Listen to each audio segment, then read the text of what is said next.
Hi, my name is Vikki Petraitis, and I am so excited to be here tonight.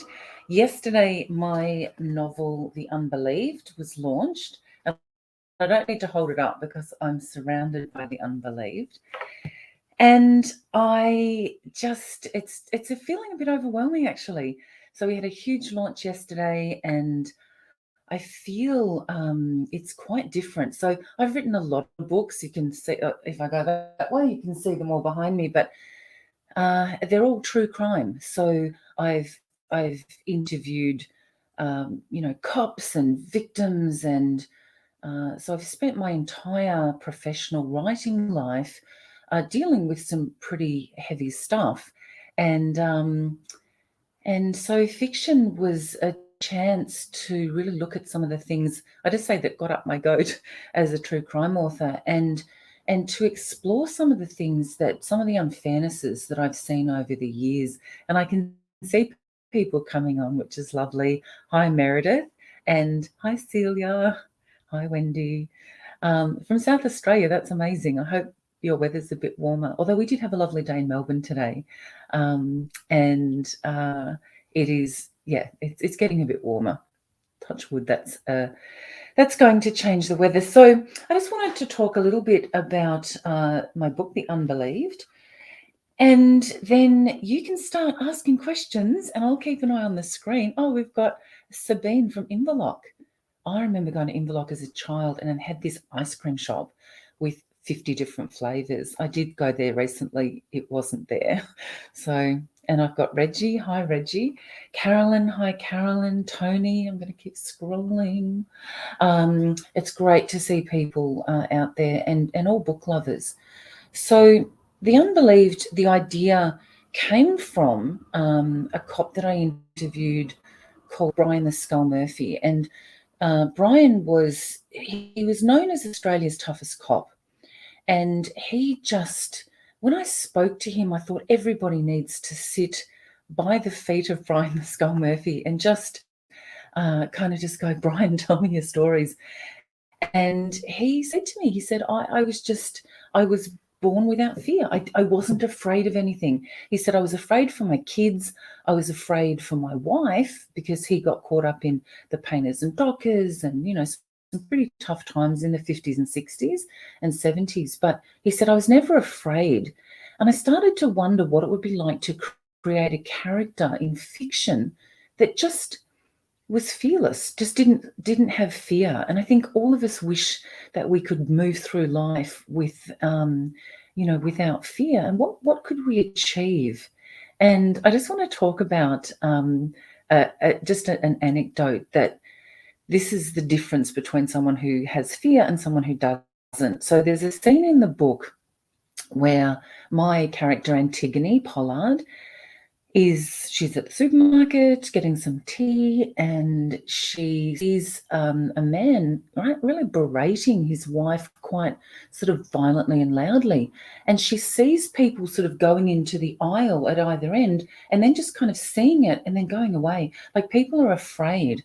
And that came directly from an experience that I had. I'd gone to my local shopping mall, and this is years ago, and all the shoppers are just, as you do, wandering down the through the mall, and there was this guy that was walking through with his, I guess, his partner, and he was screaming at her, and I remember her cowering along behind him, and his violence was so big and so dangerous that all the shoppers just edged away and they moved past. And of course you feel bad because you didn't intervene, but at the same time, you couldn't have, because it would have put you in jeopardy. It really would have. But I felt like this woman would have been thinking, he does this and no one can see. I'm invisible. And I guess I wanted to recreate the scene where my character Antigone is able to see it, but she doesn't walk away. She goes right up to it and she says, no. And I have the wife say to her, she says, are you okay? And the wife just says, you see me. I'm not invisible. And so I guess, for me, creating a character who was without fear, I think was, I don't know, maybe creating someone that we all want to be a little bit. And I've got people joining. Julie Anderson. I hope Mike's behaving himself. Julie and Mike are there. Sally, Tony, Kelly. Hi, Kelly. And you're reading my novel, loving it so far. That's what we like to hear. I'm really just overwhelmed with all the wonderful things that people are saying, and the Better Reading review that came out earlier tonight was just extraordinary. Why I think this is really resonating with people, and Paige from Texas, hi Paige, and good morning, because it's good morning over there. I think why people are really resonating with this character is that women, and not just women, I mean, everybody finds themselves in that situation. You know, when someone will just say something to you that's really aggressive, and you just think of a really good response about, 4 hours later, and I wish I could be saying this. And I think what my character does is she comes up with these really quick comebacks, and she is not afraid to speak out. And I think we can all admire that and be a bit jealous of it. And I've got Sharon. Hi, Sharon.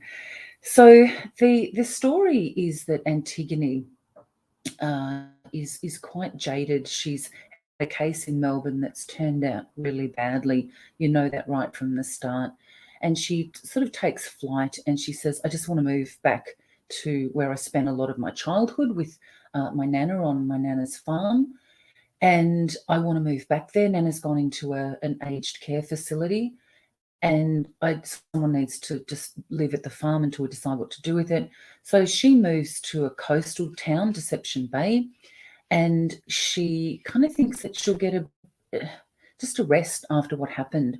And when things start to happen in the town, they have a spate of drug-facilitated sexual assaults. And Antigone sort of realizes that, one, the police aren't really taking it seriously, and two, in the past when women have made complaints, that they have not really even been investigated. And this all, of course, is this is really mirrored, because this is part of the novel was part of my PhD in creative writing, and this is really mirroring the research. The research is that only 20% of victims of particularly sexual assault ever come forward. So in 100 victims, only 20 end up coming to the police. And of the 20, one in five is actually proceeded with to go to court. So you might get 4 that end up going to court, and the conviction rates are just almost non-existent.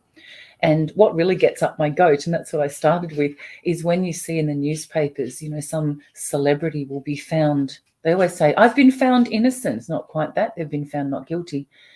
But I always just look at them and think, you know what? You had like a 94% chance of being found not guilty before you even walked in the door of that courtroom.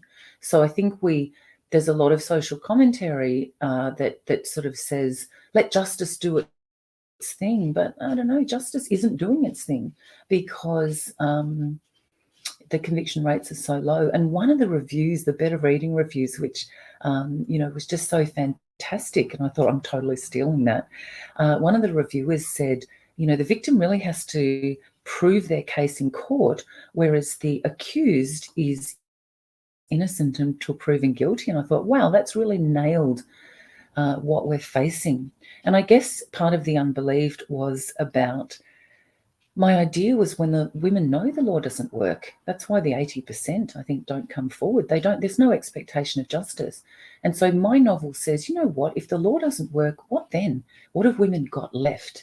And I had a lot of fun exploring that, because while women are portrayed often as weak and vulnerable and victims, if you look around all of the women in your life, they're all tough.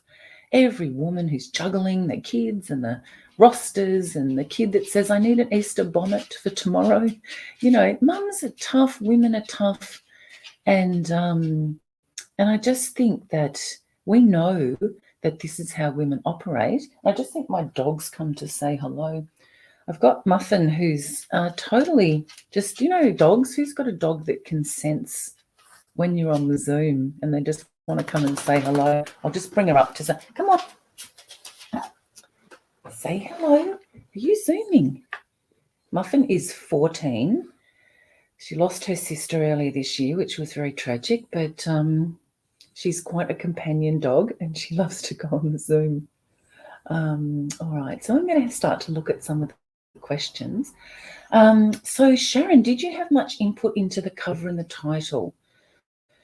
My first publisher said to me, this is 30 years ago, said, Vikki, what's on the inside is yours and what's on the outside is marketing. And I think that was a really good lesson to learn early on, that I know how to tell a story, I know how to write, but I need to trust the experts on marketing, and I need to trust that they know what they're doing and that, you know, color schemes. And if you want me to do a piece of art, I'll draw you a stick figure. And so I just trust, but you know, the publisher says, here's the cover design. We love it. Do you love it? And I'm like, I love it. And I loved, this wasn't, The Unbelieved wasn't my title, my original title. And when they said The Unbelieved, we've come up with this title. And I just said, oh, that's perfect, because this is exactly, it nailed what the book was about.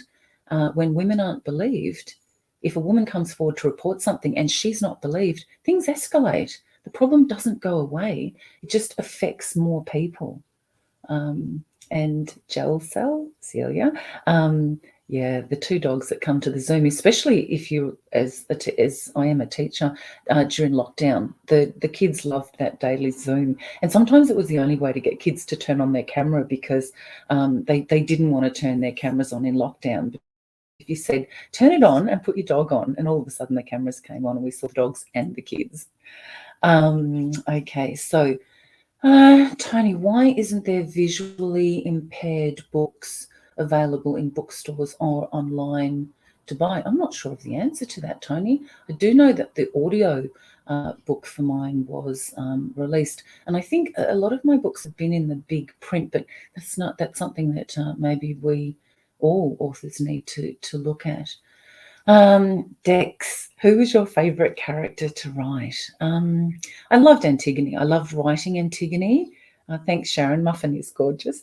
I loved writing Antigone because I think she was the one who I needed for her to be tough, and I needed to have a character who was, who represented that fearlessness that I think we all have, but she uses it all the time.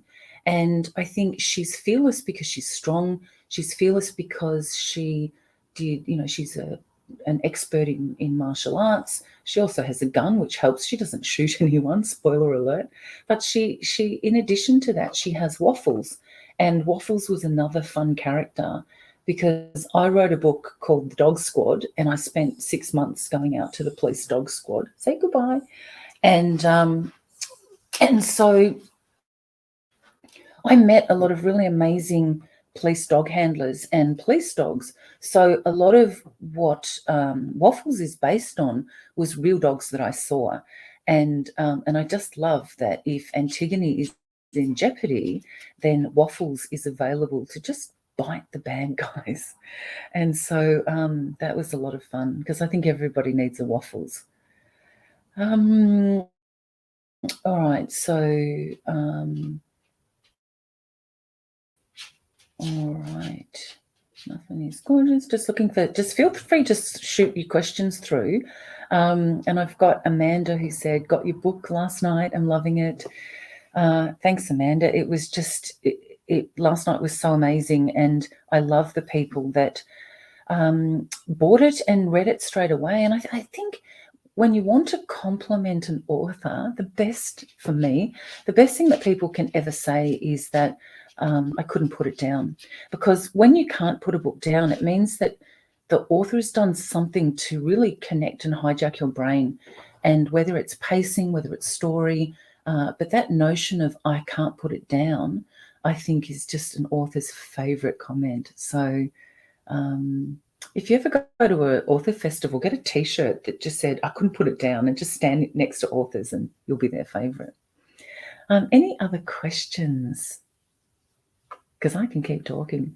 One of the things that people have asked me with this book is maybe the difference between writing a true crime and writing fiction, and whether or not fiction is the path forward, or whether or not true crime is the path forward. And I've given a lot of consideration to this because, I love the fiction. I love that you can write a book, and I love that you can get really strong messages out there. A lot of the reviews are saying that they were disturbed by the book, and that it really made them rethink a lot of the conclusions that they automatically come to. And I just think that's so fantastic. But in the other work that I do, I'm making a podcast on the Frankston serial killer to coincide with his ability to apply for parole. Now, that is so important. It's such important work. And it's so important to tell these community stories that I think, just like I've always been a teacher until this year, and this is my first year that I'm not a full-time teacher, and I guess I will run fiction and nonfiction side by side. I have a lot of writing energy. Hi, Claire Halliday. What steps do you take to get the dialogue sounding as authentic as possible? Do you pace madly around your writing room, speaking the characters' dialogue out loud? I actually write on a recliner with a lap desk, which is so comfortable, and you can write for hours and you don't get that sore back. So I don't pace around, but I certainly read things out loud, and actually making podcasts. So I've made a couple of podcast series for Case File Presents, and that really helps that whole, because I found myself for the last 2 or 3 years writing language that had to be spoken out loud. And that's a completely different thing. Writers write for the page, and all of a sudden when you're super conscious of writing to be read, it's a different kind of skill. So I think I did that. And I guess writers kind of listen out for that kind of dialogue. And certainly every time Crystal speaks, because I've spent 30 years working with kids as a teacher, I kind of get that, no, that kind of, I think Crystal was quite realistic. All right, Celia, have you decided whether you will swap between the two? Yeah, so I want to do both. So I'm writing the sequel to the Unbelieved. You heard it first here, because a lot of the reviews were just like, we can't let these characters go. We want to read more of these characters. And so I work on about 4 or 5 projects at once. So I'm completely comfortable swapping between the two. I might be working on my podcast one day, and then just before I came on, actually, I had this really good idea. So I was just going for this in the sequel. So I was writing that. So I can totally swap. Sharon, what have you read recently? Who's your favorite author? Oh my God, never ask an author that question. Because I challenge myself to read 80 books a year. And so I read everything that I can get my hands on. And I read a lot of fiction crime. So I'm totally Marg Hickey. Oh my God, Stone Town and Cutter's End, amazing. Jacqueline Bublitz's Before You Knew My Name, blown away by that. Shelley Burr's Wake. I was doing book signings yesterday with my lovely publicist, Laura, and we were just in bookstores. So we go in there, yeah, we're here to sign. And then on the way out going, oh my God, that book's fantastic. Have you read that? And then we just do these book talks. So just anything that's out. And also when you're an author, you do lots of panels and you do lots of author things. So I try and read something from anyone that I'm going to be on a panel with. So you've got that sort of reading pressure. But I read, I have BorrowBox. I always download the audio as well as the ebook. So I'm listening to stories all the time. I'm reading stories. If I'm standing at the supermarket waiting in the queue, I've got my phone reading the story. So yeah, I'm I'm blown away by so many books and so much good Australian crime. And of course, I read the latest Tess Gerritsen and the latest Kathy Wrights because I love those, and just reading the latest Karen Slaughter.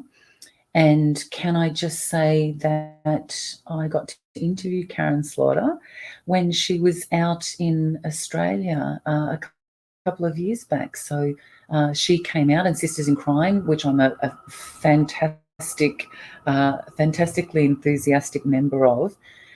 And they said, who wants to interview Karen Slaughter? I'm like, me. And got to spend hours on stage with her. And I got to interview Leon Moriarty. She's wonderful. I read everything that she's read. So I guess you have your authors and you also have your pals, and you read everything that they write. Marie, what podcast do you listen to? Case File. Love Australian true crime. I absolutely love the work that Rachel Brown does in Trace, particularly the work in, of course, the Maria James case, but also in Lawyer X. And I was very interested in that because I had written about Lawyer X. And you know, I love the Mamma Mia true crime. I love the better reading. I love listening to authors. You'd think authors would be bored with it. We never are. I love going to author events too. And I've got Leo also from Texas. They're relatives. That's why they've woken up early in the morning. Meredith, wow, 80 books. I just think if you're like, I don't mean to sound mean to people that listen to music, but I don't listen to music. I don't listen to the radio. I'm just listening to audiobooks all the time. So I've got them playing when I'm getting ready in the morning, when I'm ironing, when I'm cooking, when I'm doing anything and driving. And that just really ramps up your ability to consume story. And as someone who's so enthusiastic about it, I need to consume an awful lot of story. And Celia's just reminding us that Sisters in Crime has a YouTube channel of all the people that there's lots and lots of author interviews. I think there's one with me. I'm sure I did one in lockdown. And so you can, you know, they really have lots and lots of authors. Mark, in choosing the title, The Unbelieved, what did you want the reader to first think and interpret? That's a great question, Mark. I don't know that I wanted when the publisher suggested it, and I thought it was fantastic. I don't know that you choose a title to have the reader believe something. I think as an author, when they said The Unbelieved, and I thought this really cuts to the heart of what the book is about: women reporting crimes and them being questioned about it, and not being believed. And as life mirrors art, I'm writing about the Frankston murders at the moment. There are a lot of women who had encounters with the serial killer before he became a killer that reported to the police, and they just weren't listened to. They weren't taken seriously, and he became a serial killer. It escalated. So I think The Unbelieved is a really important title because when you don't believe, then the offender thinks, great, I can do whatever I want. And this is unfortunately happening to statistics, 1 in 4 women. So it's not just a minor problem. This is an epidemic of a problem. And also, too, that we know as a society, or maybe we don't know it, but we need to know that if this happens to somebody that you love, their chances of getting justice are really low, just because of the way that the system works. So, don't mean to be a downer. I think when you want to give these ideas in a book, you need to sort of put it into a story that is entertaining and that has lots of big characters going through it. But I think the themes of this are really important, and that's what I hope the takeaway is. This is another thing that a lot of people in the reviews have said, that they can't stop thinking about this book when they've finished it. That's another one. That's another big compliment that authors just love, is that if you can, if your book can stay in somebody's head for a couple of days and make them question the way they respond to victims. And one review said this. She said, I've got to rethink every time I've seen somebody accuse someone of something and automatically think, oh, maybe she could be lying or whatever. I have to rethink that. What if she's not? So this is what I hope the book does, along with entertain people. All right, any more questions? I think I'm scrolling. I think we might, Gel Cell, your energy is amazing. I don't know. I do have amazing energy for this. I don't drink. I drink tea. I have my cup of tea right here, but I drink every night. I write every night. I don't drink every night. I drink tea. Maybe that's a key for me, so that as soon as my work had finished as a teacher, I would just write. And when I was younger, I would write most of the night. So now I'm not teaching this year. I've taken a year's leave, and I can write at more leisurely hours. But like the other night, I wrote till 4, and it's just something that when you get on a roll, you just can't walk away from it. Mari, what's next? Oh, Jalsa, I take it you don't watch much TV. You know what? I watch. I've got a favourite show at the moment called Fix It to Fabulous. So it's just like a home renovation show. I watch really innocent, innocuous shows because I think in my real life work I have so much. Like I don't watch horror. I don't really watch a lot of crime reenactments because part of being a true crime author, when you've seen crime scene photos and you've interviewed victims and you've interviewed cops, and the last thing you want to do is really look at manufactured violence, because you go, I know what the real thing looks like. All right, so Marie, or it could be Mari, what's next? The sequel to The Unbelieved is next, so stay tuned. I'm working on that. And then my podcast on the Frankston serial killer, so that's a very important project. Claire, what do you enjoy most about writing fiction as opposed to nonfiction? You would think that there would be a little bit less research to do in fiction, and a lot of the research I've done for 30 years, I've spent all of those years talking to police officers, and I've spent so much time. I've done ride-alongs and reading police statements, and I think that sitting down to write this was like funneling all of this. Everything that I've ever learned was funneled into this book, which was lovely, but it did have a lot of research because it's for a PhD. There was a lot of 4 years worth of research has gone into it. But maybe the sequel won't need quite so much research. All right, any more questions? Okie doke. I really hope people enjoy the book. Early signs are very, very positive. I've been absolutely thrilled by the early reviews, and thank you, Better Reading, for the brilliant review that you wrote today. And I think that review too captured that notion of this is about something really important. And if I can educate, I'm a teacher, I can't help it, sorry. But if I can educate people a little bit along with telling the story, I think that's certainly the goal for me. But I have absolutely loved coming on Better Readings, and thank you so much for having me. And thanks, Alan and Unwin, for choosing The Unbelieved for your inaugural crime fiction prize, because this is the most amazing thing that can ever happen to an author, is that you write a book and that a publisher not only loves it, but loves it enough to say, this is the one that we chose. And I was certainly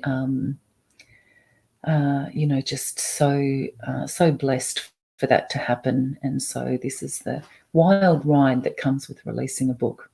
So thank you so much for joining us at the Better Reading live show.